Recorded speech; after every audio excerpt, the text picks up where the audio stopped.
Hello from Kathmandu. Hello. Hi, we're sitting in the baking sun, so we can answer questions for you.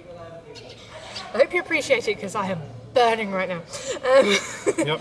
So, sorry, I have a list of videos that we need to do. We were going to do a Q&A on holiday, budgeting, planning, because we've had quite a few questions around that kind of area. So, let's start with the first one. Oh wait, sorry, I should have been a bit more organised. Do you budget and plan for trips for the whole year, or do you just go as you go along?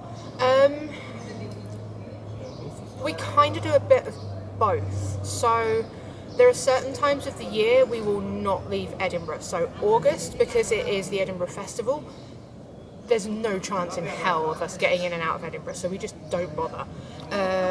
Summer holidays, June, July as well. June, July, August and September. The kids are away, Edinburgh Festival, it's just a nightmare. So those months we don't do anything. Christmas and New Year, that's kind of like a month in itself, even though it kind of spans two. So we might go away the beginning of December or the end of January, but on the whole we just tend to avoid those. So while we don't necessarily plan, there are certain months we won't go away, so it does kind of boil things down a bit. We typically go for about 4 or 5 small European cheap holidays a year, and one big one which involves a long haul flight.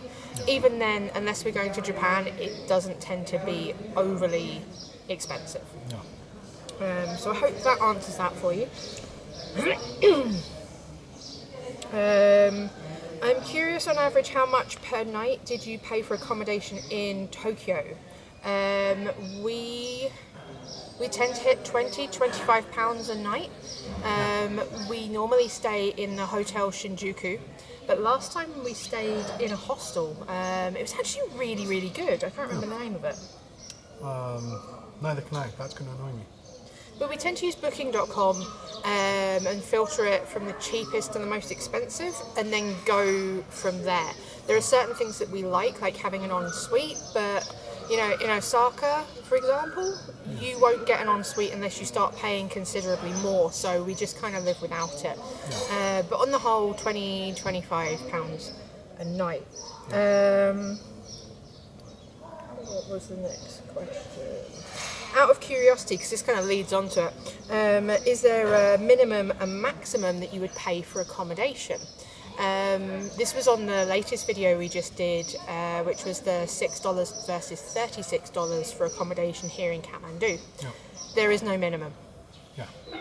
If we can get a room for £2 a night, I am staying in that room, because it gives us more money to spend on food, travel, other things.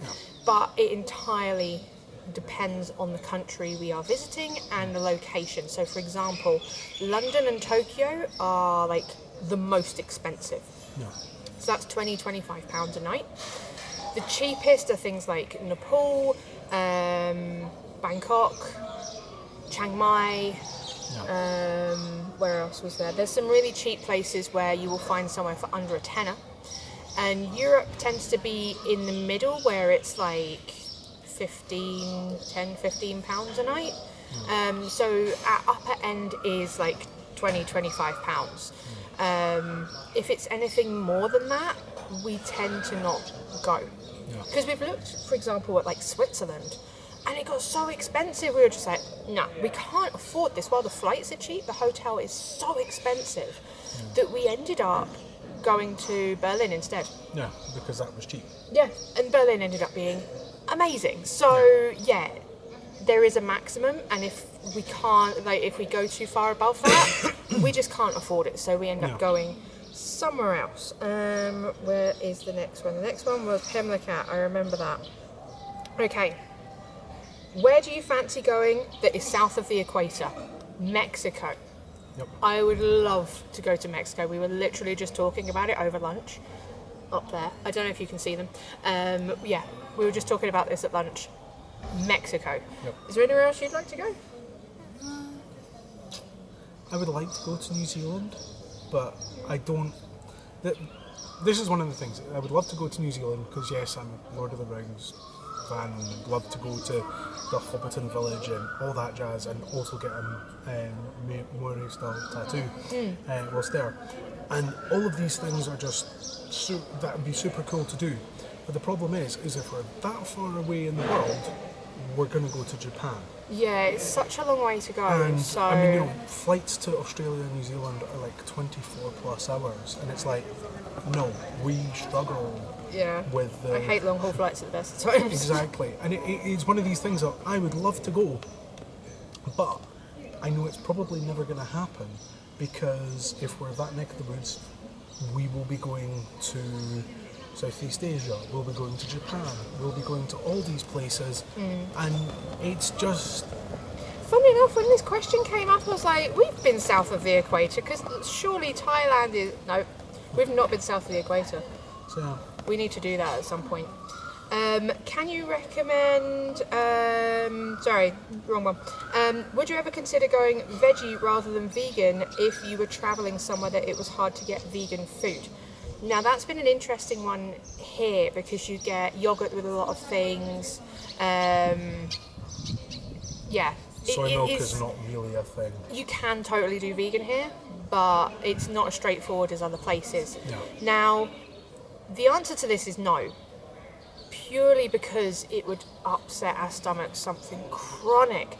Yep. When we were in Thailand last, we went to somewhere for pad thai, and we asked for vegan pad thai, no egg, and we got given it with egg anyway. It's like,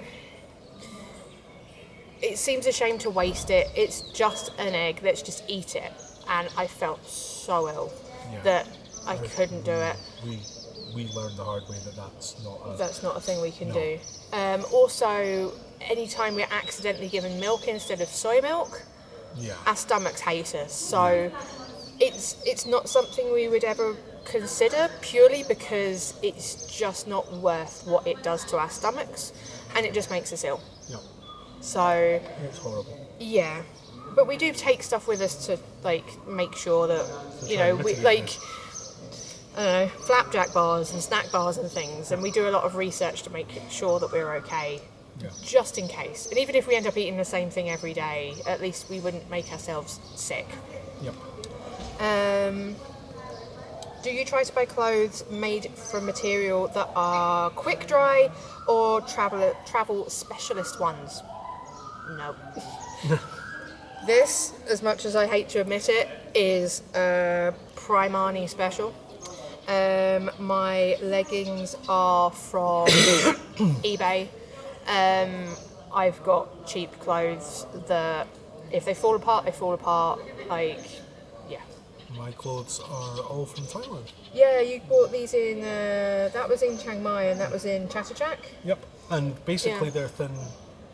They're well made. They're thin and they dry quickly, but they're not like travel specialists. They're just ones that we wear every day that kind of fit into the climate that we're currently staying in. So it kind of helps. We have, that way. I mean, apart from marine pants, we have not brought any long trousered. Yeah, and even then I've brought these because they're super thin and they're baggy, so they're airy for wearing, but also because they're super thin, they'll dry quickly. Yeah. Because we've only got 2 sets of clothes with us here, so Yep. yeah. I hope that answers your questions. If you have more, please ask. Let us know in the comments below, and thank you for watching. Don't forget to subscribe if you haven't already, and if you have subscribed, thank you very much. You rock. Check us out on Patreon, because there's other videos on there, and Dandibar, which is Nepalese for thank you, and we'll see you again soon. Bye, Internet.